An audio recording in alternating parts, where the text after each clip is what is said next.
ముస్లిం సోదరులకు Nellore YCP MLA ticket రావడం యాదవ సోదరులకు నచ్చట్లేదా? ముస్లింలంటే యాదవులకు అక్కసుందా? గత 20 సంవత్సరాలుగా బీసీ కోటాలో ఏ కులానికి అన్యాయం జరిగినా రాజకీయంగా అగ్రతాంబూలం అందుకుంటుంది యాదవ సామాజిక వర్గమేనని టీడీపీలో ఓ మోస్తరు నాయకుడు సంపత్ రాజు యాదవ్ మర్చిపోయి ప్రెస్ మీట్ పెట్టినట్టున్నారు. రాజకీయ పార్టీలు బీసీలకు, అందులో ముఖ్యంగా యాదవ సామాజిక వర్గానికి అన్యాయం చేస్తున్నాయని మరోసారి మదనపడ్డాడు.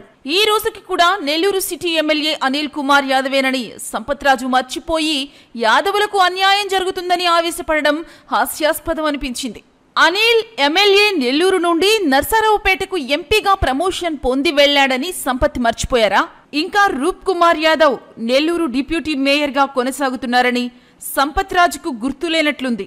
విభేదాలు మర్చిపోయి సహకరిస్తే నెల్లూరు వైసీపీ ఎమ్మెల్యే టికెట్ తనకు వచ్చే అవకాశం ఉందని రూప్ కుమార్ యాదవ్ అనిల్కి రాయభారం పంపగా అందుకు అనిల్ బ్లంట్గా నిరాకరించారట కదా.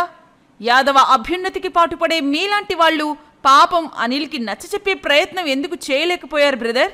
ఇంకా బీసీ సాధికారత కోసం టీడీపీ బీదా మస్తాన్ రావును కావలి ఎమ్మెల్యేని చేసి అనంతరం 2019 ఎన్నికల్లో నెల్లూరు ఎంపీగా పోటీ చేసే అవకాశం కల్పించినా ఆ తర్వాత పార్టీ మారిపోయి టీడీపీకి ఎందుకు ద్రోహం చేశారని సంపత్ రాజు మస్తాన్ రావు గారిని అడగలేకపోయారే? పార్టీ మారిన తర్వాత కూడా బీదా మస్తాన్ రావు వైసీపీలో కూడా యాదవ కోటాలో ఇంకా రాజ్యసభ సభ్యులుగా కొనసాగుతున్నారన్న ఈ విషయం సంపత్ రాజు గుర్తులేనట్లుంది. దీనికి ముందు టీడీపీ హయాంలో బీదా రవిచంద్ర యాదవ్ జిల్లా పార్టీ అధ్యక్షుని హోదాలో ఎమ్మెల్సీగా వ్యవహరించడం సంపత్ రాజ్ తమరు మర్చిపోయినట్లున్నారు. నేను చెప్పేది అర్థమవుతుందా? ఇప్పుడు ఈ జిల్లాలో యాదవ సామాజిక వర్గానికి జరిగిన అన్యాయం ఏంటి?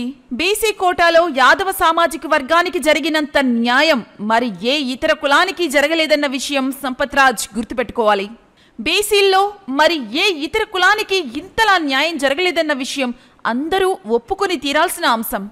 ముఖ్యంగా వైసీపీ నెల్లూరు సిటీ మైనార్టీలకు అప్పగించిన తరుణంలో బీసీ సాధికారత అంటూ యాదవులకు టికెట్ ఇవ్వాలంటూ ఇలా కామెంట్ చేస్తే యాదవులకు ముస్లింలకు మధ్య వైరం పెరిగే అవకాశం ఉంది.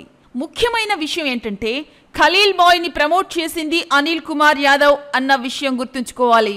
మీరే మైనార్టీలను ప్రమోట్ చేసి మళ్ళీ మీరు బీసీలకు అన్యాయం జరుగుతుంది, యాదవులకు టికెట్ ఇవ్వండి అని అడగడం ఏదో అంతుపట్టని రాజకీయ ఎత్తుగడలా అనిపిస్తుంది. మీకు కావలసింది మీరు అడగడంలో తప్పులేదు, కానీ మైనార్టీలకు కేటాయించిన స్థానంలో మనం వాటాకి పోవడం మంచిదనిపించుకోదు.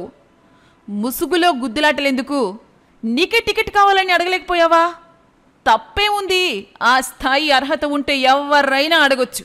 ల్యాండ్ సెటిల్మెంట్లు, భూదందాలతో నిత్యం బిజీగా ఉండే కొందరు నేతలు అప్పుడప్పుడు ఇలా ప్రెస్ మీట్లు పెట్టి బీసీల ఐకమత్యం గురించి, బీసీలకు జరుగుతున్న అన్యాయం గురించి బాధపడడం కామెడీ అయిపోయింది. వీళ్ళు చేస్తున్న దందాలకు కవచంలా ఉపయోగపడుతుందని రాజకీయ పార్టీలను, కొన్ని బీసీ కులాల ఐక్య వేదికలను అడ్డుగా పెట్టుకోవడం ఫ్యాషన్ అయిపోయింది. అయితే ఇందుకు భిన్నంగా సంపత్ రాజ్ ఈరోజు ముఖ్యంగా యాదవ సామాజిక వర్గం, బీసీ కుల ఐక్యత విషయంలో స్పందించడం హర్షించదగ్గ విషయం.